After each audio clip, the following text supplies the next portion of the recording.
I'll be discussing further on this aspect, about the human behavioral shift and ecological security. That's the topic. So I have titled my talk as ensuring ecological security with behavioral changes for sustainability. And also, as you all know, 22nd May is the International Biodiversity Day. Just last month, we celebrated Earth Day.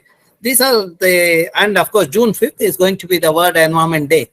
All these days are celebrated just to bring awareness among the common public, so that more and more people understand about the importance of the ecosystem and how the ecosystem functions, etc. So that is where we celebrate this event. That is where the people who know the subject should interact, go to the public and communicate. That is where we can enhance the environmental knowledge among the public.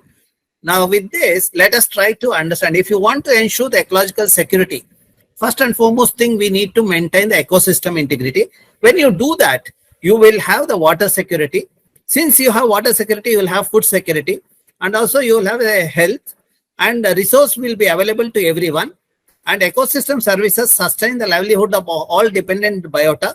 All these statements subsequently become a slide in my presentation. Then there would be happiness among everyone, and not select few who are behind development syndrome for their benefit.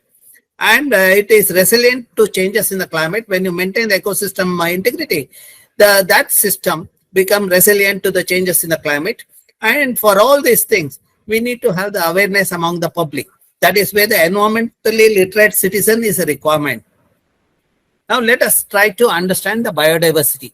I work in Western Ghats, the region from Kerala to the Gujarat.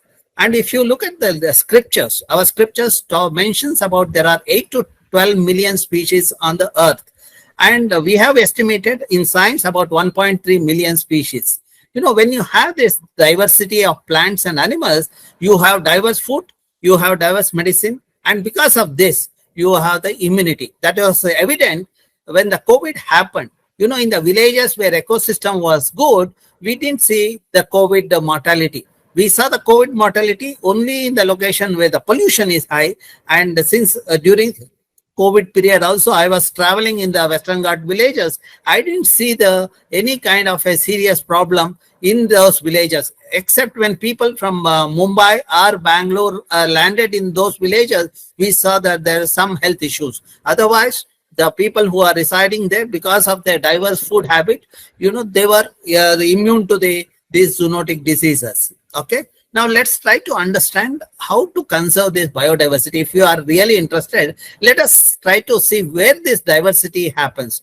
Along the latitudinal gradient, if you look at the diversity, you will see at 8 to 14 degree latitude, you have the highest number of species.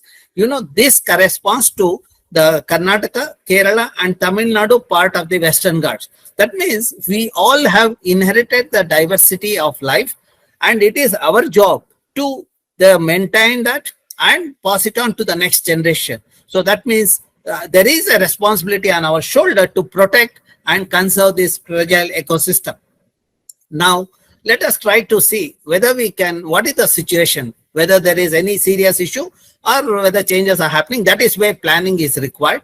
Now, using remote sensing data, as you all know, we launched the satellites way back in 70s. For every 21 or 30 days interval, we have the remote sensing data, the picture of the earth. With that data, such a big data, with the advancement in the analytics, through the artificial intelligence and machine learning, you can do the analysis much faster today. My students have taken only 6 months to study this Western Ghats, the land use and land cover change. It shows that there is a degradation of the forest. Not only the forest spatial extent is declining, we also see the fragmentation of the forest is happening. That means the intact forest does the job much superior compared to the fragmented forest. Because of the invasive species, etc., the ecosystem services start declining in that patch of the region. Okay. Now we also looked at what is the carbon that is stored in the region. In this Western Ghats forest, we quantified the carbon stored in the above ground biomass, below ground biomass, and also the soil. When you look at the quantum, it's about 1.23 million gigagram of carbon is already stored in the forest. And if you look at how much carbon gets sequestered every year, Because of this ecosystem, it's about 37,000 gigagram of carbon gets sequestered every year, which is equivalent to the emission that happens in cities like the Bangalore, Mangalore, the Trivandrum, Cochin, etc. That means already the nature is doing the job of balancing. That is where we need to sustain the ecosystem to see that this the job continues to be there. And if you look at from economic angle, considering the social cost of the carbon, it amounts to about 100 billion rupees is the service provided by this ecosystem, which amounts to the $1.4 billion. Now, if this degradation continues, what is likely to happen, we have predicted in 2031. So we see that the only 10% of the region will have the evergreen forest. There has been a decline of the evergreen forest of 5 to 6% over the last the decade. And consequence of this is there will be changes in temperature, changes in rainfall and rainy days. Now, the region which are supposed to be cool, like Kerala, will become warmer. Then you will not be able to grow the cash crops, and there will be more of vector-borne diseases and zoonotic diseases, etc. And there will be changes in spatial pattern of rainfall. The region which is receiving higher rainfall, and you will see the smaller quantum of rainfall, while the arid region will start receiving the higher rainfall. The flooding will happen in the arid region. Then the serious issue is the rain which is spread for 4 to 8 months, 4 months in Karnataka and 6 to 8 months in Kerala will start coming in a week or so. So when you have such a high quantum of water in a shorter duration, you will have the flooding. Consequence of this flooding will be the landslides and mudslides. That's where we need to maintain the ecosystem integrity if you want to minimize the disaster that is happening in the system. We already paid the price in Kodagu in Karnataka and Wayanad in Kerala. That is where we need to wake up, not just when the landslide happened. We need to wake up and maintain the integrity of the ecosystem. Now, let us try to understand, if we want water, how to maintain the ecosystem integrity. This is what Sharath also talked about, the ecosystem structure. When you see that ecosystem structure, if you maintain the ecosystem structure, you have the ecosystem services and the ecosystem functions. The ecosystem functions are revealed by the hydrological cycle, biogeochemical cycling, and nutrient cycling. That depends on how the ecosystem structure is. If the ecosystem is covered with the native species of forest, the services are different or the functions are different compared to the degraded ecosystem. Now, to illustrate this point, I will take you to the Western Ghat where we did a detailed study. This is the region where 91, you see the water that is there, and probably that is because of the green cover. On the same day, today, during the monsoon, I don't have the water. So that shows that there is some linkage between the forest and the water availability. To understand that, we carried out a hydrological investigation in the Western Ghats. We deployed the sensors in the underlying layer to understand how much water that gets percolated when it rains in the various landscapes. The region covered with the native species of forest, or the region covered with the monoculture plantation, or the urban area, etc. What we noticed is that during the rain, when the native species of forest are there, the percolation of the water happens. It fills this zone, which is a saturated zone. Then it fills the Vado zone, and then you will have the water in the river or stream or a well because of the monsoon rain. After monsoon ceases, the water that is stored in the Vado zone, you will have it as a water in the well or a river. Then during the summer, the water that is stored in the groundwater region will come to the river or stream as the water. That's how you will have 12 months of water, provided you maintain the ecosystem integrity of native species. See, the native species are diverse. Because this is diverse, the trees or vegetation, you have diverse root.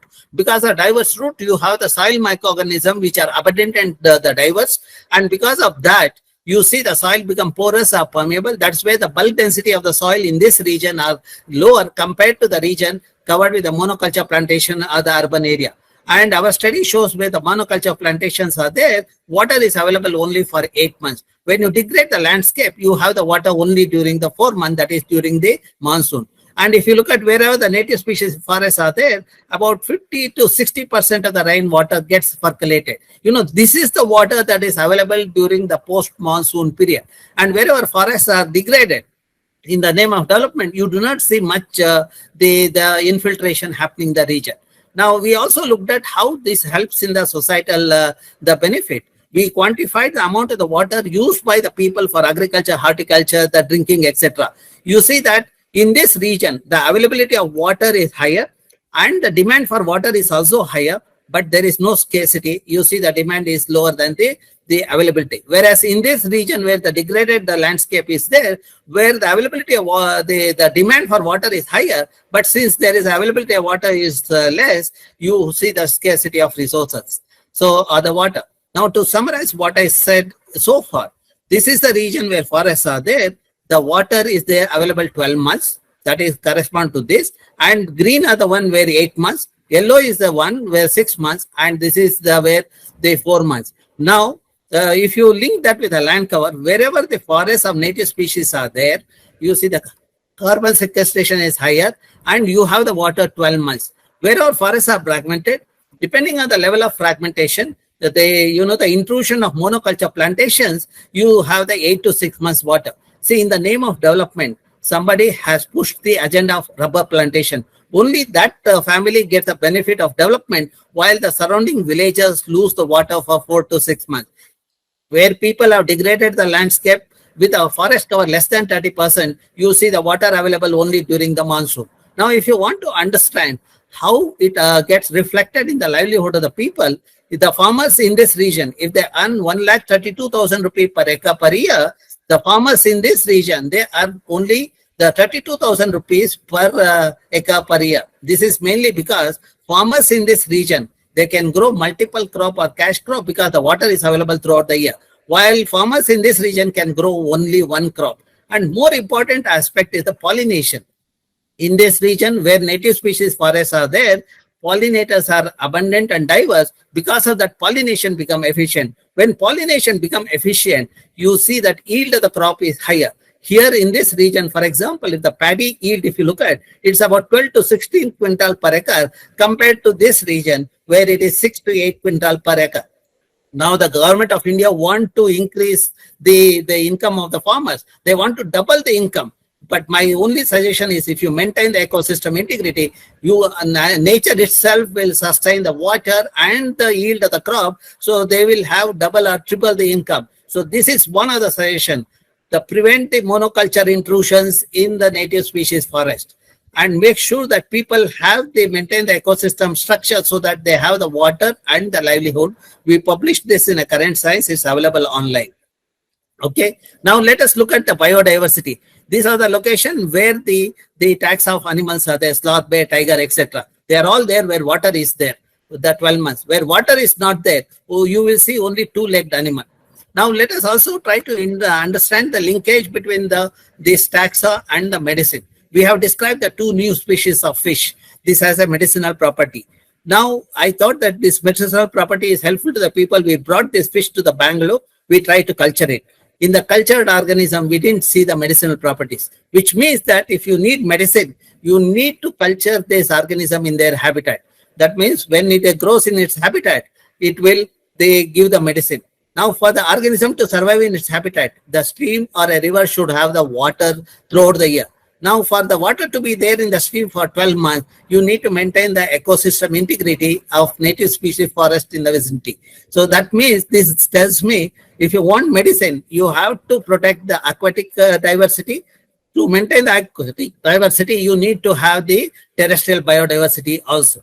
Now, let us also try to understand from another scientific result, what will happen if the changes in climate happen and if there are changes in climate and scarcity of water, what will happen to the organisms, including humans? If there is no water on the earth, no humans can survive. However intelligent we are, however, whatever artificial intelligence and the chat GPT you use, still you will not survive on the earth. Now, let us learn from a frog. The frog is also known as amphibian, because it has two stages in the life cycle. First stage is a tadpole stage in the water. Next stage is on the land, so the adult stage. Now, if the water is not there, tadpole cannot survive. In such a case, what will happen to the organism? Let us understand. Through this example of a frog, Pilatus leucorinus, we notice that this organism was there in the stream where there is a scarcity of water. But after fertilization of the egg, in the month of September, we noticed that in 14 days, the younger ones were emerging out. That means this organism has learned how to get adapted to a situation when there is a scarcity of water. We got this fertilized egg to the Bangalore lab. We monitored it. On 14th day, I saw the younger ones emerging out. See, this has a significance from the ecological point of view and evolutionary point of view. So that is where let us not bring scarcity of water on the earth by mismanagement, so that we do not face this kind of a crisis. So then, see, the understanding this kind of linkages, our elders have protected the forest. They called it as a sacred grove, or the Kans or Devara Kadus. If you come to the Western Ghat, you will see this kind of forest there. So because people thought, our ancestors thought that if there is a forest in the vicinity, they have water in the well, so that they can grow the crop and there's a livelihood. But unfortunately, now today, the people have started converting this forest into these idols, and slowly the buildings are coming up with the concretes everywhere. Naturally, whatever the problem Deepika talked about it, we will face because of this kind of the land cover changes in the ecologically fragile region. So the suggestion here is we need to maintain the ecosystem integrity if you want everyone to be happy. Okay. Now, we also talked about the ecosystem services accounting. I have been pushing and I've been talking about green GDP since 2015. I had written an article about Uttara Kannada, what is the services provided by the ecosystem. We talked about aquatic ecosystem as well as the terrestrial ecosystem. Recently, one of the projects which we concluded is on the natural capital accounting and valuation ecosystem services in Karnataka for all the districts. And we looked at the provisioning, regulating, and cultural services, the tangible benefits. We used the residual, the value method. So that means we looked at what is the benefit people get by this thing, and then what is the quantity. Then with that knowledge, we calculated the NPV. Similarly, we looked at the regulating services. Since we had done some of the experiments in the Western Ghat, we had the data. We could quantify the regulating services. We used our own data as well as some literatures. Then cultural services, since my group has worked for 2.5 decades in the Western Ghat, we had the data related to the aesthetic value, spiritual and historical value, etc. We quantified that. The cumulative of all these three services become the total ecosystem supply value, or the GAP, green, the product. Now let us look at this one. What is the kind of the services provided by the ecosystem from 2005 to 2019? 2005 values are at the 2019. We have done that this one, followed the standard protocol using PPP. Now, after 2005, because of the good forest, we were getting the total ecosystem supply value of 2,841 billion rupees per year. In 2019, you see it has come down to 1,835 billion rupees. There is a 35% decline in the ecosystem services. Is directly proportional to the ecosystem decreases. So that's what, from the remote sensing data, we have seen that 35% decline in the vegetation cover of native species in Karnataka. Then we also calculated a per hectare value, and then with that total ecosystem supply value, we know the annual flow. With the 50 years period, we have used the depreciation of 2% for the renewable sources, and then we found out what is the kind of what is the NPV. If you keep 1,000 rupees in a bank at a 10% interest, you will get 100 rupees every year. Now, to get 100 rupees, you have to keep 1,000 rupees. That is the value of the principal what you have kept. Similarly, if the ecosystem is giving the value of 2,841 billion rupees or 1,835 billion rupees, what is the NPV, net present value, we have calculated? And you see that in 2005, it is about 73 billion rupees is the value of the forest. Now, 73,000 billion rupees is the worth of the forest ecosystem in Karnataka, which has come down to 47,000 billion rupees in 2019. This we should make the people who are responsible to manage the forest system, we make that system accountable.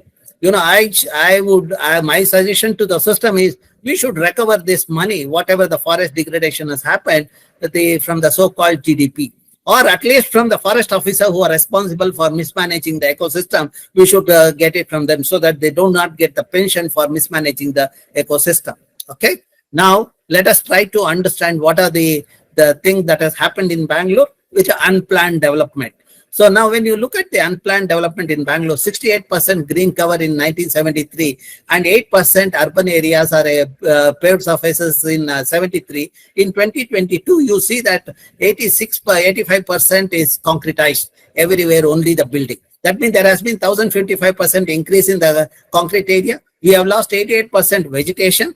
So, and we have lost 79% of the water body. You see where all the water bodies we have lost. And if this trend continues, we said 98% would be concretized by 2025.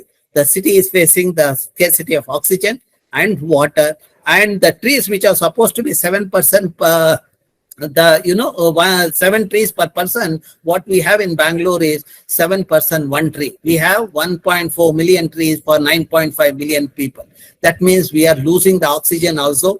That if you come to Bangalore, you will see the elderly people using the oxygen cylinder in the late evening. That shows the oxygen deficiency in the city. So now let me talk about the behavioral changes that can be done. So I am a firm believer. If I follow that, then people also will practice it. So now, how are we doing it? One is that we also brought out various modules which are in a self-learning format so that the capacity building happen. I've been offering a course on the environmental management, solid waste management. 21st session, I have announced it now. It is during September to December. In fact, these course modules were developed in collaboration with various institutions. IGNOR director was in the review committee along with IIT professors and from the Canada, etc. So now how we are practicing, if you come to my office, you will see that I'm using the LED bulb of 18 watts. In my room, the architects, when they designed my room, they are very generous. They had put the fluorescent lamps of 320 watts. You can see that every day when I use for 10 hours, I would have spent 3.2 kilowatt hour, but what I am using is only 0.18 kilowatt hour. That means when I am practicing this, I am saving 90% of the energy. See, I'm not saying people not to use, but I am saying that if you practice this, you will save the energy. Now, the energy required for me is also getting generated on my roof head. So if you look at the rooftop, I have the solar power panel. The panel of the 100 square feet will give the 100 units of electricity. By this criteria, you can see how much electricity I require per month. Not only that, to sustain the water, we also created a water body in the campus. Even before this life program came into the thing, we have been practicing this. We have been implementing in the various part of Karnataka also. Now, another thing which I've been talking to the youngsters is to have the healthy diet. So when you have healthy diet, you will also have the responsible behavior. And also it helps in the water use efficiency. Now to substantiate my statement, if you are taking lentils, what are the benefits? Let us see. The people will not be obese. The weight management happens. Optimal brain functioning is required. See, without the mobile and without computer also, you can do an efficient job. Then it is a good source of vitamins, reduce the risk of cancer, diabetes it controls and lowers the blood pressure, and it helps in the preventing the cell and gene damage. Now, if you look at what is the water requirement for this kind of the crop, see, if you take cereals like the rice, you need 3,000 liters of water per kg of rice or 5,000 liters of water per kg of wheat. Now, as against that, pulses, you see 200 liters of water per kg of pulses or 150 liters of water per kg of the millet. And then it also reduces the human-animal conflict because these plants are not eaten by the wild animals. So that's where we should incentivize the farmers who grow this pulse and lentil crop. Now the pulses and lentils are also climate resilient crop. That means the second suggestion I have is to incentivize the farmers to take up the cultivation of the climate resilient crops. So now when we practice the healthy diet, see, if you look at the food plate of one of my colleagues, 5 varieties of fruit, 5 varieties of vegetable and a bowl of pulses.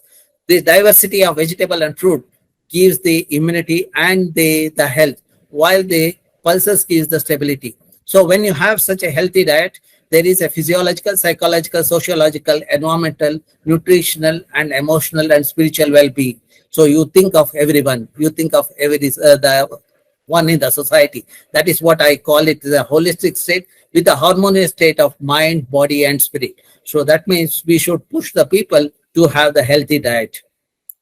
So now let us see, when we move out, what is the kind of life we lead.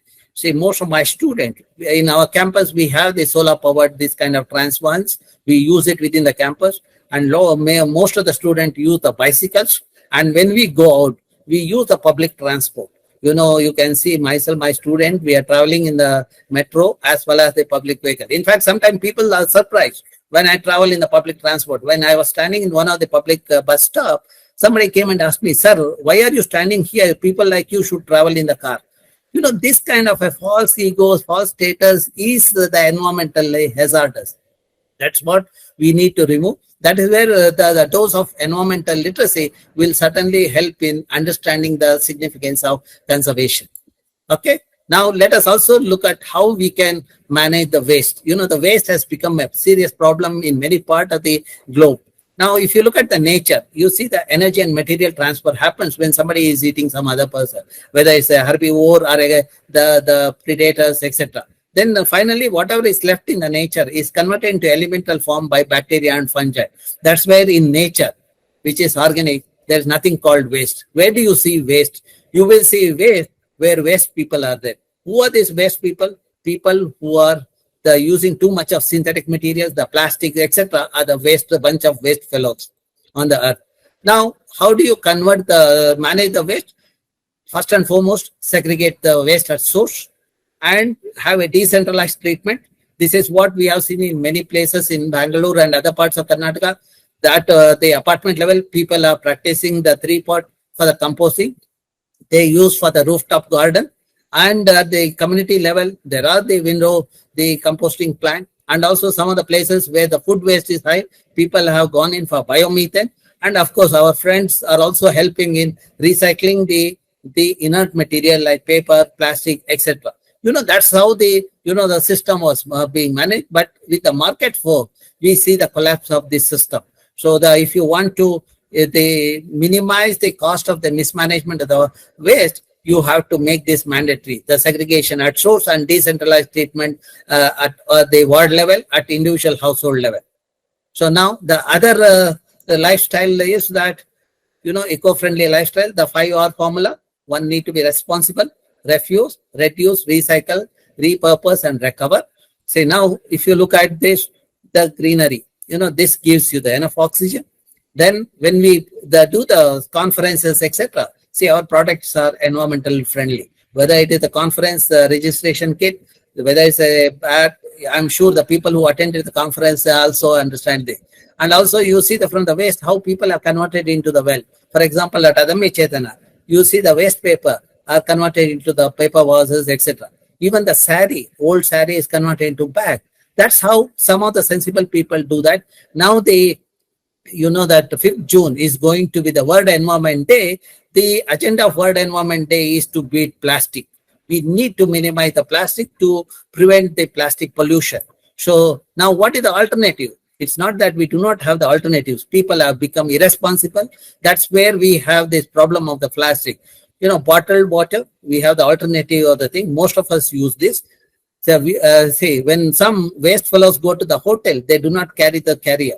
They get the food packed in the polythene bags. Now the latest trend is the sitting at home, using mobile and place an order and get the thing. In fact, when I see these things, people are also taking the cancer home.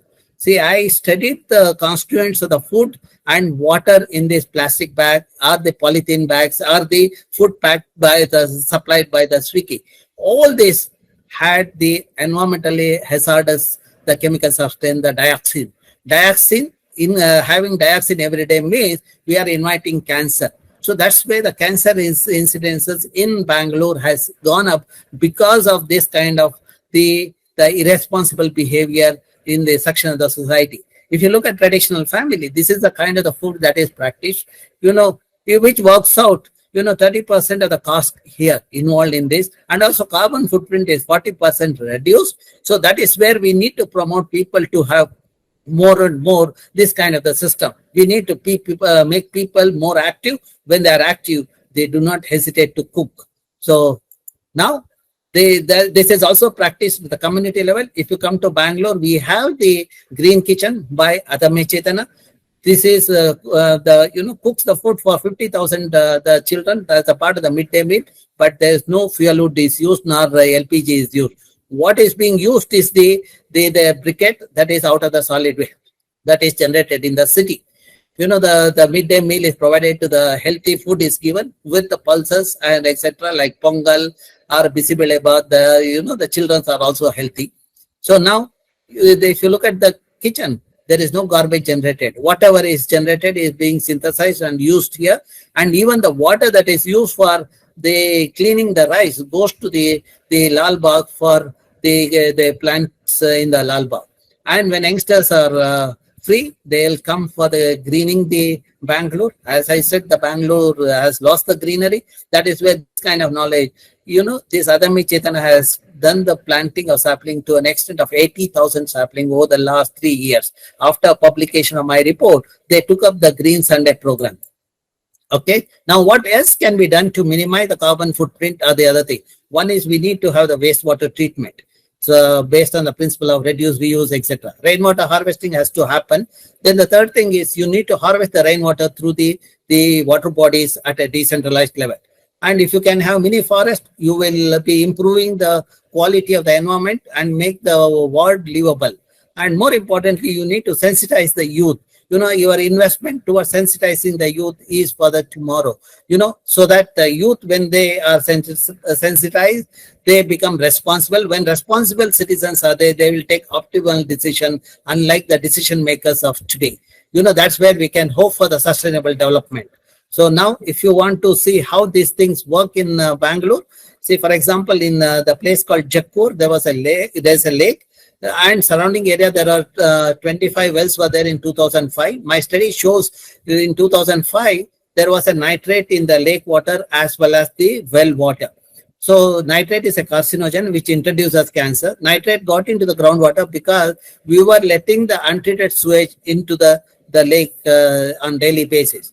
Now, I pushed the government to rejuvenate the lake. 2010, I was in the committee. The government came up with the model where they wanted to have the secondary treatment plant. As you all know, the wastewater treatment has the 3 levels of treatment: primary, secondary, and tertiary. Primary treatment will remove the large particles. Secondary treatment will remove the chemical ion, while the tertiary treatment is required for removing the nutrient like N and P. Now I see the government proposal which was mooted by the Babus was not removing the nutrient. What I did is I put the nature-based solution. I integrated a conserved wetland and algal pond. Since I was in the committee and Yellappa Reddy, the well-known environmentalist from Bangalore, was the chairing the committee, we could push our agenda of having the nature-based solution. Now, last 10 years, this is working satisfactorily at this location, and my students have monitored this. The carbon footprint has come down, the wastewater, that the methane emission, etc. happened. Now, because of the treatment, we have reduced the emissions, the carbon dioxide or the methane from the system. As Madam was talking, Vijay Lakshmi, there is also the FICO remediation. The algae is there, carbon sequestration is happening, and also phosphorus removal is happening.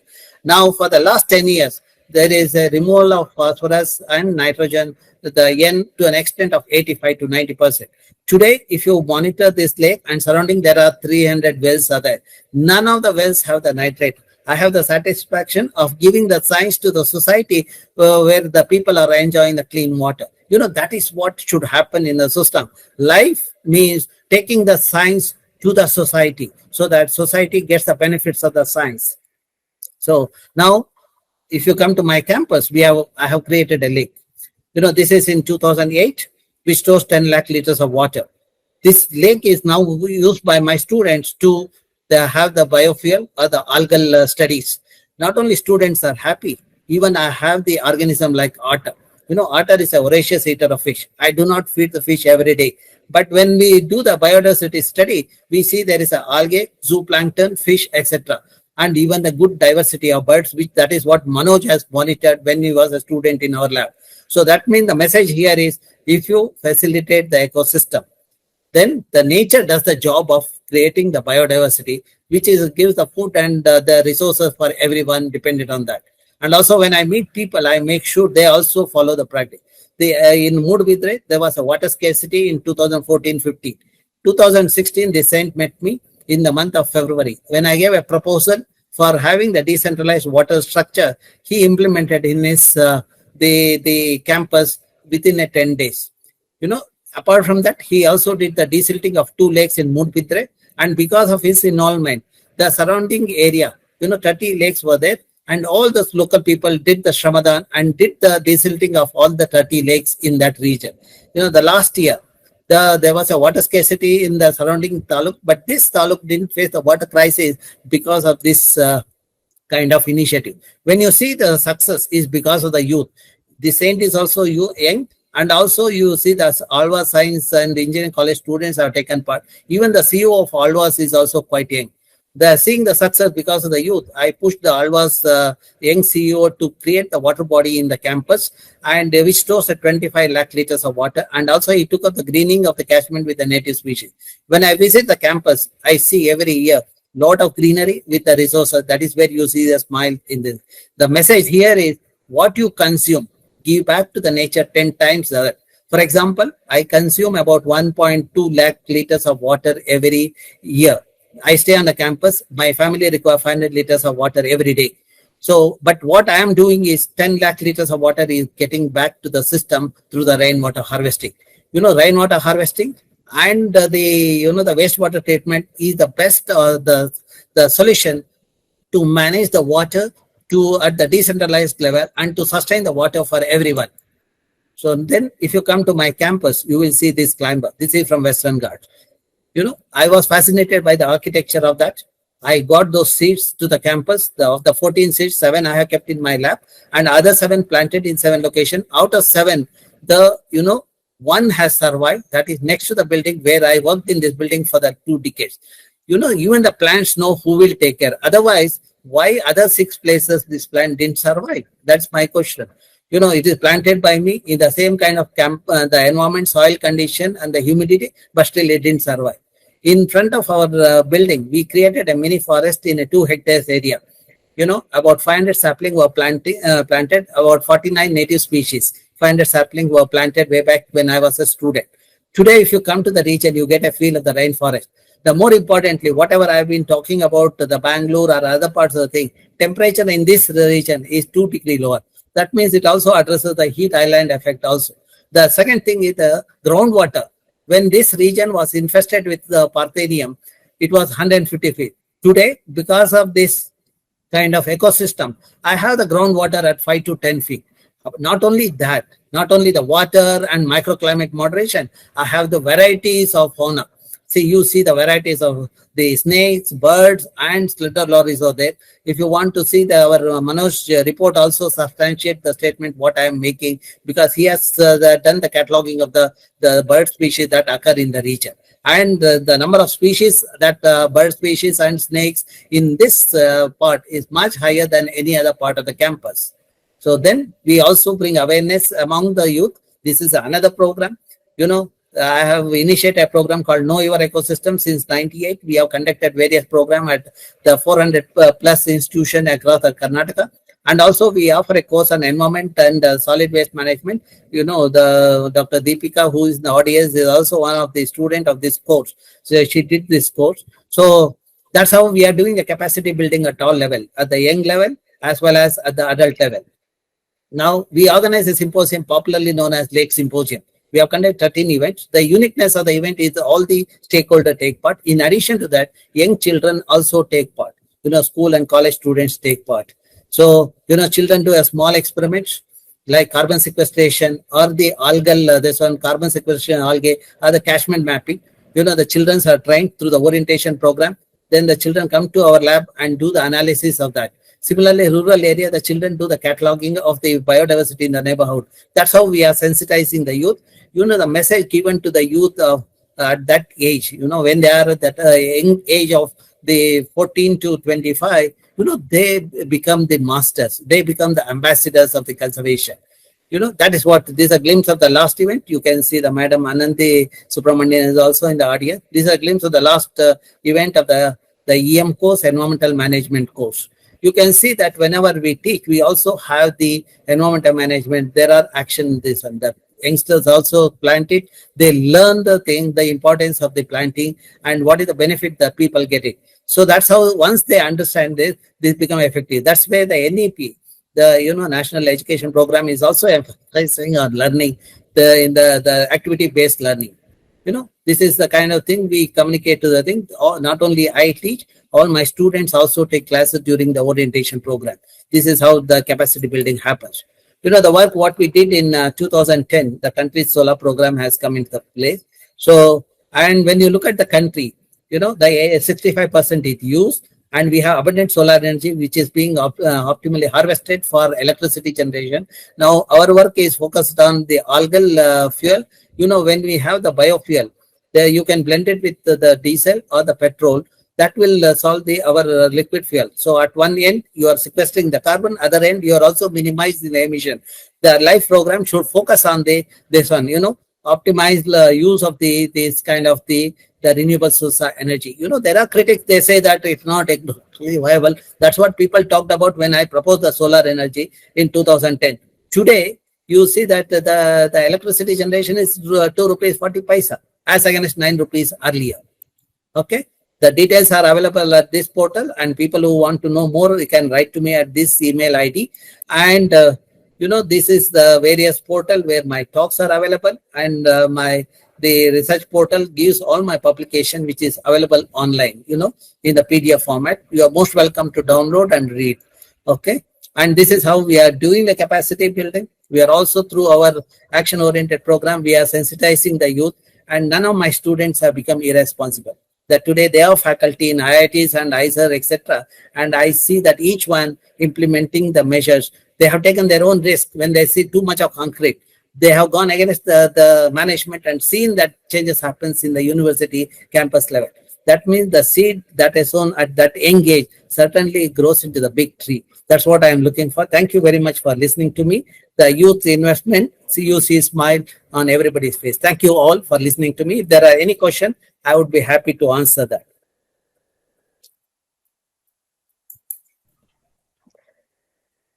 Thank you, Dr. TVR. That was a very comprehensive and inspiring presentation.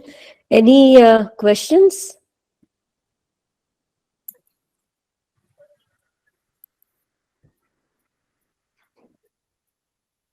Yes, Nasim. Hello, sir. Yeah. Good afternoon, sir. Good afternoon, Nasim. Yes. So that plant and biofuel, so is it industrial scale we can make it, or it's already there in the process technology? At the lab scale, we have shown the success model. And now there are many, my student who has worked on that, she has joined the industry. She has taken it to this one. See, my policy is always, my job is to just encourage the youngster to learn the thing, and then they should work in that domain and take it forward. That's what has happened, whether it's a solar energy or the biofuel, that's what is happening. In fact, my student Deepthi Hebbale, who worked on the macroalgae, the scope of the ethanol, now she is also looking at the scope of using the vegetable waste as well as the agriculture residue to convert into ethanol. For information, the agriculture residue, for example, sugarcane was converted into ethanol. The successful model is in Uttar Pradesh. The entire country, when we required ethanol for the COVID, sanitizing our hand, was provided by the Uttar Pradesh. Now, similar thing, we can convert the waste into the wealth through that. That's what we have to do it. That's the experiment what we have done. The next level is taken by the youngsters and they take it forward. And similar with the microalgae, which is rich in lipid, we have demonstrated there's a scope for the biofuel, the biodiesel, which can be blended with the diesel. So now that is also being worked out by my student. In fact, one of my students has joined the HP, the Hindustan Petroleum, and she is taking that idea forward. Okay. And when you look at the wastewater treatment, other student is talking about the nanotechnology for the wastewater treatment, the model which we talked about, the wetland or the algal thing, he is taking it forward. Okay. Okay. Thank you, sir. Thank you. Okay. Thank you. Sir, I am Vijayalakshmi. I attended, I heard, I conquered is a thing I want to express myself on hearing your comprehensive talk on this lifestyle changes. And what impressed me, it's not what you have done is important, sir. Really, when you told your students are also in the same line after leaving your station is very, very important. And at this juncture, I would like to record that my student also, so many students are there, but one of my students is heading the Green Chennai company at Chennai. And he has published a book on 222 pages on plastic waste management, which I will be sending you the address and other things, sir. And secondly, I would like to clarify one thing from an expert like you regarding the so many options you have given, lifetime changes for ecological security, and it's really good, but we have to follow to the core. That's where I am interested. And with regard to solid waste management, I am a vermicompost, vermiculture expert in this part of South India, and my guru is Radha Kale from Bangalore. And there are so many options with the solid waste management. You have told no biofuel generation from waste, even briquettes from waste. But what I want to submit is it not the best option that is converting the solid waste, organic waste into compost, which will also help to fertilize our fields than any other options? That is my humble question to you. Yeah, madam, if you look at the kind of the waste we are generating in Bangalore, you know, I'm talking about solid waste, not the humans, because 60% of humans in Bangalore are also waste fellows only, because they create waste which is impossible to manage. You know, our study shows that 70 to 75% is organic, which is rich in the fiber, and the best option is to convert it into the organic manure. You know, that is where we have the Karnataka Composting Federation doing the job at decentralized level. Okay. And also I showed one of the slide, you know, the 3-part model, which was by the Purnima. That is a successful model in Bangalore. Then there are groups like Sahas, you know, they are implementing at institution or community level, this converting the organic waste into this one. But unfortunate part is that, you know, some of the youngsters, looking at the technology, the West, they are trying to convert the waste, the Bangalore waste into the energy, which is a failure. You know, when there is no point in adopting such technology when the residues have the low calorific value with a high moisture content. But unfortunately, our babus also get excited because of that technology. They are pushing the technology. That is where we see the mismanagement happening in the system. Now, coming back to your question, we have successful stories in Bangalore where the optimal conversion of the organic waste into the compost is happening, and people are also marketing that. And also at community level, we have the biogas plants also. But unfortunately, you know, this waste is being handled by the mafias in Bangalore. They made sure this community level biogas plant fails. The thing, they didn't allow the Paura Karmikas to put the segregated waste into the biogas, but they made sure that all kinds of waste are dumped in the biogas plant. That's where it failed in the thing. So first and foremost thing should happen for any region, for the waste to be managed successfully. We need to remove this mafia of the nexus of contractors, engineers, consultants, and politicians. The day when we do that, probably we have solved the problem of the waste in the country. You know, that is what I have been talking about this one. In fact, if you had watched the television, I had argued with the mayor of the city that he should give incentive for the people who do the segregation at source. You know, when they give the segregated waste, we need to quantify that and give that much money to their account. E-transfer should be done. In fact, I told him also, if we do that, then there won't be any litter on the street also. But unfortunately, to materialize that idea, to materialize, the mafia are not allowing that to happen. There are many technologies out there, as you rightly pointed out. Radha Kale and my colleagues in the campus have developed the innovative biogas technologies and compost. You know that I am from the Center for Sustainable Technology, where we have the successful the manure, composting technologies, as well as the methanation plants, etc. And we are given to the many part of the country also. Okay. Thank you, sir. Thank you. And what is needed is source segregation is such a simple thing, but I vouch no one is doing in our place, even though we have been clamoring, do it, do it, do it. Simply they put, and really poor persons, they come and collect. It's a real, it's not good for the, what do you call this, sweeper. Well, we cannot say sweepers, the workers who collect.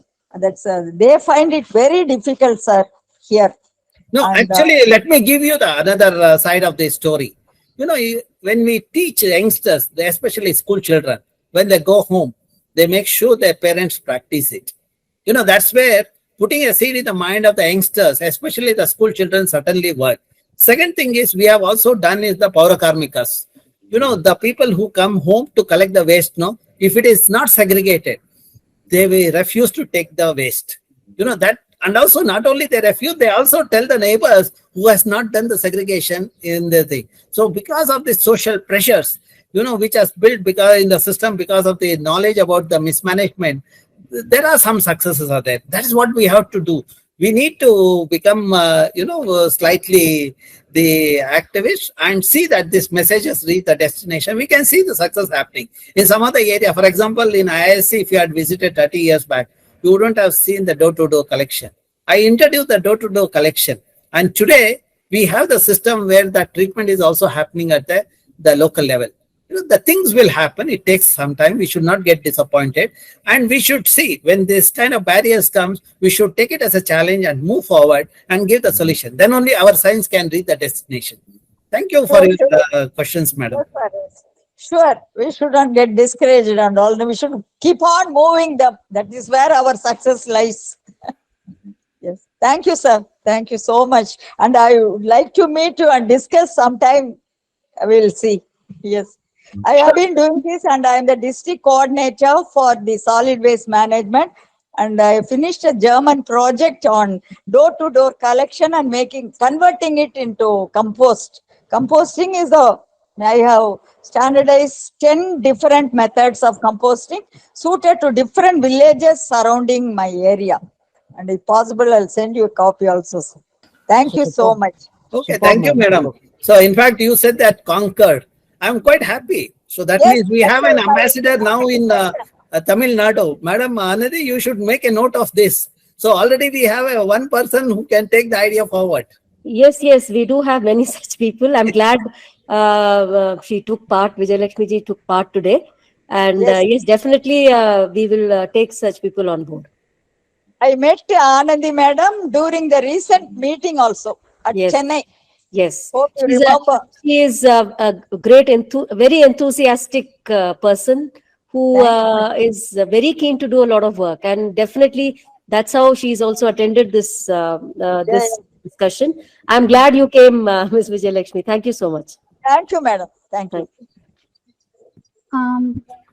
We have a question in the chat box. If I can just put it, it is from Radha Krishna. And I can read that, Dahlia. What is the impact that we can expect by changing the consumption pattern that means platter towards the having more localized food? See, when they sensitize the people, naturally you have a multiple benefit. One is the people get the healthy food.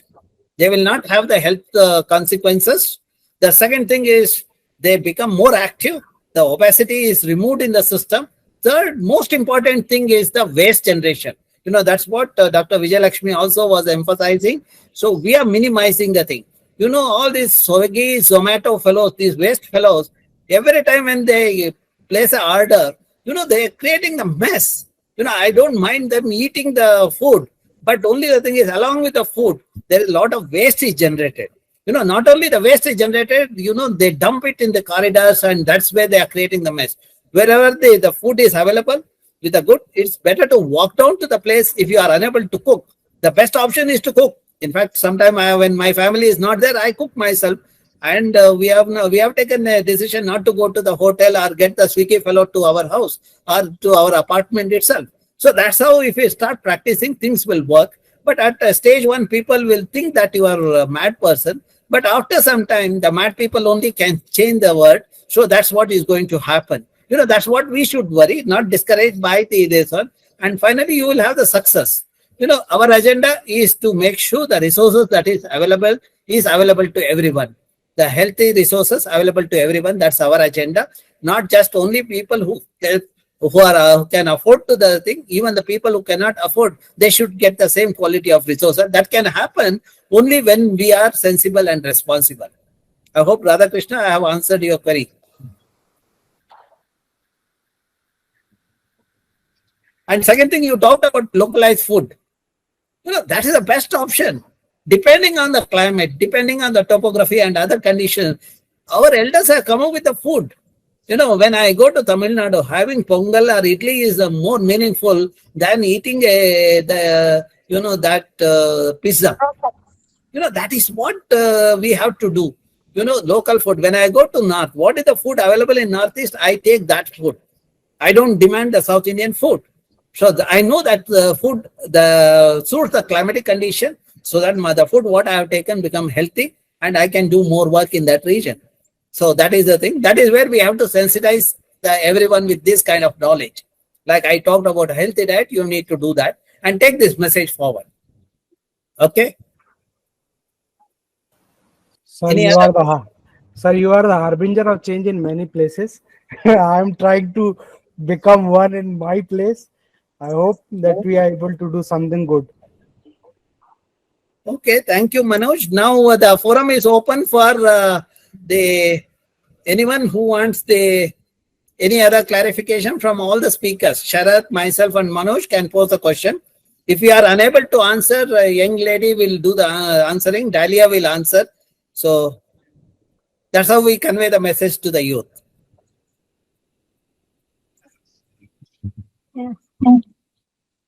Yeah. Ramchandra. Yes, sir. Prasad from Hyderabad. Oh, Prasad, yes. Nice to see you and hear you. Okay. Yeah, excellent. Excellent form and excellent presentations. And of course, yours is capping up all the necessary fields. And also, it's very nice to see all the youngsters coming up with brilliant ideas.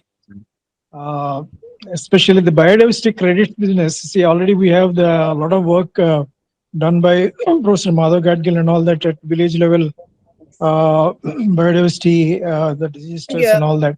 So that can. There are some discontinuity in your thing. Can you repeat what you said? No, already saying there is a lot of information data available, say from Madhav Gadgil's work and biodiversity registers and all that for giving this biodiversity credits. It can be a very good source. Actually, one needs to formalize it in a framework which is acceptable to all the bureaucrats and things like that. So that would be my reaction to that biodiversity credits thing. Sir, you are correct, sir. Actually, what I'm trying to, you have done immense, sir has done immense work in Karnataka. But when you come to other states, Chhattisgarh or Jharkhand or Central India landscape, there is no huge dearth of data. So at this point of time, I'm collecting the data because I'm also working on wetlands and watershed management. So I wanted to see how a particular, I'm focusing on two main tributaries, main rivers of Central India. The one is your Mahanadi and another one is Hasdo, which is a main tributary to it. So though I'm working on that, I'm trying to see what else I can do as a data gathering process so that an end product should be beneficial to the local people also, and also for bureaucrats to put it as a formulative report. Yeah. Other thing is that this question for several decades this has been on the mind of many of our colleagues and friends who are concerned with environment and ecology, how to mainstream it in the formal bureaucratic planning.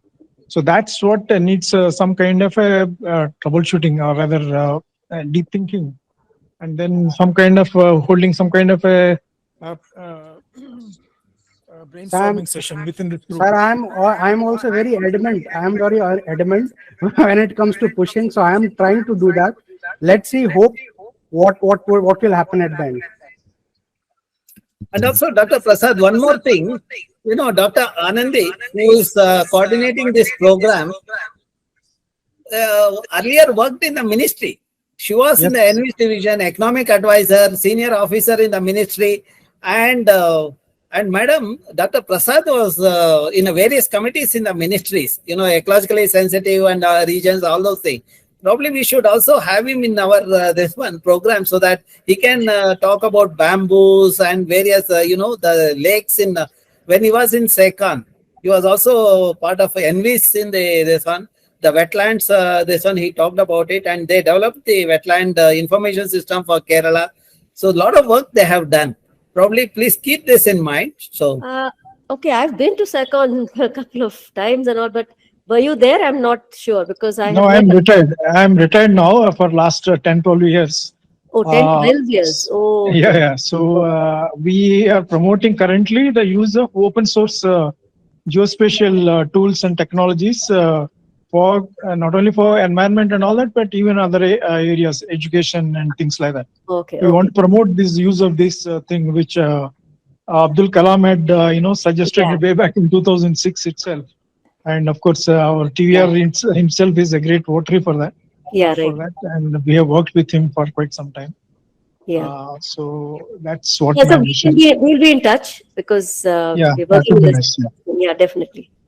Thanks. And Prasad, for your information, optimizing and the open source, we have developed the decision support system for Western Ghats, and we are likely to launch it on the 22nd May, the Biodiversity Day, which will take your work forward. You talked about ecological sensitive region at taluk level. We have developed the WMA, WFS at village level. Oh, fantastic. So now I don't know what will happen with the launching of that. Madhav Gadgil report, Kasturangan committee report, now IISC work. I don't know how these bureaucrats and the politician will start reacting to that. We need to see, because you are part of the system as a part of the member of the Western Ghat expert panel also. I'm sure you will appreciate this initiative, what we are in the final stages. Probably in another 3-4 days, we should be able to put it online. I will share the link with you as soon as unless a grassroots level kind of awareness and kind of movement happens, nothing would work actually. Like this has happened for Kerala. For example, initially they opposed Madhav Gadgil's WGP report tooth and nail. And after this series of events, mishaps, environmental mishaps in several districts of Kerala, they started seeing the light, and then they are approaching, they have appreciated his report. So unless there is some kind of ownership from the government side, it's going to be very, very tough kind of situation. We may talk quite a bit, but unfortunately, our bureaucrats and seeing whatever you're saying, that is true, that they may not be in a position to take up. Unless a pressure group starts right from the bottom-up kind of approach, I am afraid it will not work. No, let us try to do that. I think through our environment education program and all, probably because of our linkages, we should be able to do that thing. If not 100%, I'm sure we will make some inroads. Correct. And also these politicians, whenever they're actually asking for votes and all that, in their manifesto, they should have this kind of a thing. At least that's true. That's a beginning actually. So Green Party is not a thought process in Indian political regime. That is one big problem which we have. Otherwise, if you see any country like Germany or European countries, they have this Green Party thoughts. So it's lacking. Hopefully it will change soon. Youth is coming up. People are going to retire soon, and people like us will come. Manoj, you should not be so much disappointed. You see, the Prime Minister of the country, the way he talked about in the COP meeting itself indicates that there is some thinking is happening there. That is where we need to strengthen the hands through this kind of ideas and make sure it works. Okay, let us not get disappointed. Yes, sir. Let us identify the gaps and work on the gaps and see that our agenda of conservation works. Okay. Yes, sir. The other points we can see is,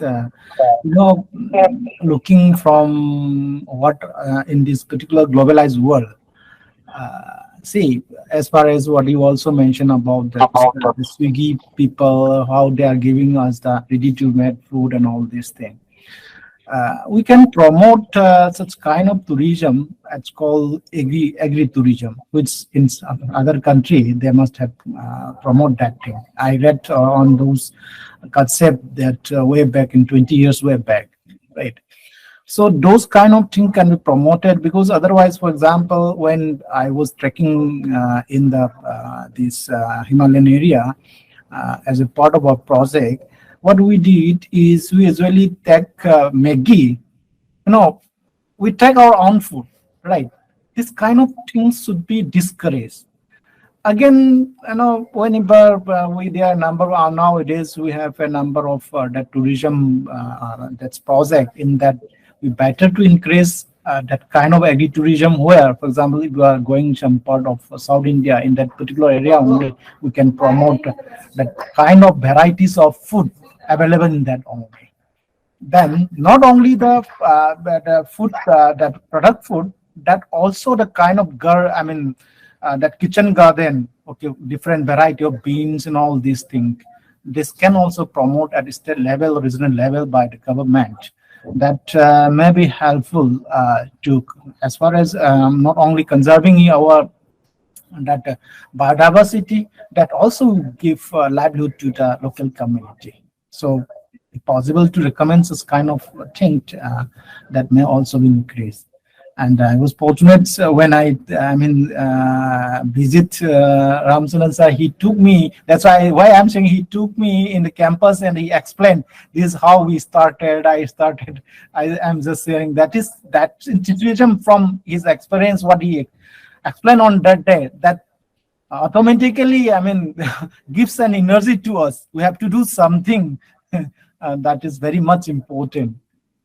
Thank you, sir. Okay, thank you, Sharath. Are there any questions? Okay, looks like before everyone leaves, we should wind up the session. From 40, it has come down to 29. So I thank Sharath and Manoj and Dr. Prasad and Vijay Lakshmi for adding the value to the discussion with their own experiences also. So I thank all the panelists and also the audience. I thank. And now it's the Dahlia's role to do the formal this one. Thank you all for organizing such an interesting event. Though we took slightly longer period, I am sure we are successful in communicating to the people, and I'm sure these messages they'll take. At least when they place an order for Swiggy, they'll remember us, or they'll remember me and my quote, waste people. So they will avoid doing it. If they do that, I have reduced the waste getting into our food chain and the chemicals getting into our food chain, so that our children will be healthy. That's our agenda. I want our children to be more healthy without any chemical contaminant. That can happen only if we lead a life which is environmental friendly. So we need to do that. With this, I thank you all, and I pass on to the Dr. Anandi and Dr. Dahlia for the other things. Okay. Yeah, thank you so much. They're very, very illuminating. And I actually hadn't fixed any time. Since you'd asked, I said it. Normally, I just say, okay, you please talk, because this is something that we want to discuss. And so the opportunity to talk freely and then, kind of share our ideas. This forum was specifically for that. So no questions of overruns, time overruns. So the only thing which I'll say, one comment about Swiggy is, the other side is that there are a huge number of youth who are employed there. So I would rather say that if we can suggest to Swiggy and these Zomato and all these people who deliver to have eco-friendly material to package the foods. Yeah. I think that is very important, because otherwise we have to think of people who are working there, and a huge labor force is there, and they are, it is something that you don't want to take away at this stage. But I think that is something that we can recommend, that food should not be given in plastic, and be given in eco-friendly material. That is something that they can work on and they can come up with.